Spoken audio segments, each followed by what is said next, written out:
trace its path before that, like alpha particle having a 4 unit of mass and we know gold का जो 197 unit, अगर इनको compare करें, so gold is 50 times heavier approximately than of that of alpha particle. If the alpha particle bombarded on the gold particle, it remains stationary because it is having 50 times heavier. So the trajectory traced by the alpha particle after the bombardment will be calculated by using the Newton's second law of motion and that Coulomb law of electrostatic force of repulsion between alpha particle and positive charge of nucleus. क्या होता है, जैसे जैसे वो alpha particle approach करता है nucleus की तरफ, एक ऐसा पॉइंट आ जाता है जो हमने पहले भी डिस्कस किया, जहां पे उसकी वेलोसिटी क्या हो जाएगी, जीरो हो जाएगी, और यहाँ पे force of repulsion between nucleus and alpha particle क्या हो जाएगा, बहुत ज्यादा हो जाएगा. तो इसके आगे वो बायोंड नहीं बढ़ेगा, बिकॉज अल्फा पार्टिकल भी पॉजिटिव है, न्यूक्लियस भी पॉजिटिव है, तो इसके बायोंड नहीं बढ़ेगा, फोर्स ऑफ रिपल्शन बहुत ज्यादा हो जाएगी, तो इस पॉइंट पे आके पार्टिकल स्टॉप हो जाएगा. तो सारी की सारी जो इनिशियल से काइनेटिक एनर्जी आ रही थी वो इस पॉइंट पे आके पोटेंशियल एनर्जी में चेंज हो जाएगी. जैसे वो पोटेंशियल एनर्जी में चेंज होगी तो ये पार्टिकल जीरो पे आ गया, तो ये पार्टिकल अपना पाथ रिट्रेस करेगा.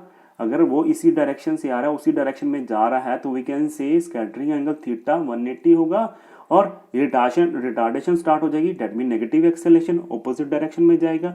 सो Newton law of that motion, that second law यहाँ पे एप्लीकेबल होगा.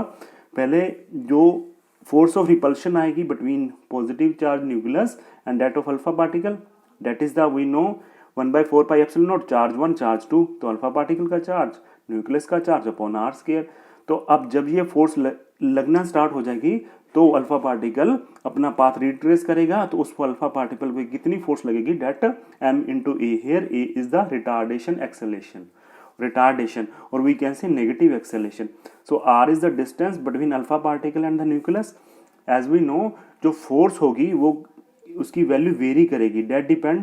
अगर r आपका इंक्रीज करेगा तो f बढ़ेगी, अगर r आपकी वैल्यू कम होगी तो f बढ़ेगी, अगर r बढ़ेगा तो f कम होगा, because they are inversely proportional. जैसे जैसे अल्फा पार्टिकल नजदीक आएगा तो क्या होगा, r की वैल्यू कम होगी, फोर्स बढ़ेगी. जैसे जैसे वो दूर होगा अल्फा पार्टिकल, तो फोर्स ऑफ अट्रैक्शन उस केस में क्या होगी, फोर्स ऑफ रिपल्शन क्या होगी उस केस में, क्या होगी आपकी, बढ़ेगी. ठीक है जी, फोर्स ऑफ रिपल्शन उस केस में बढ़ेगी.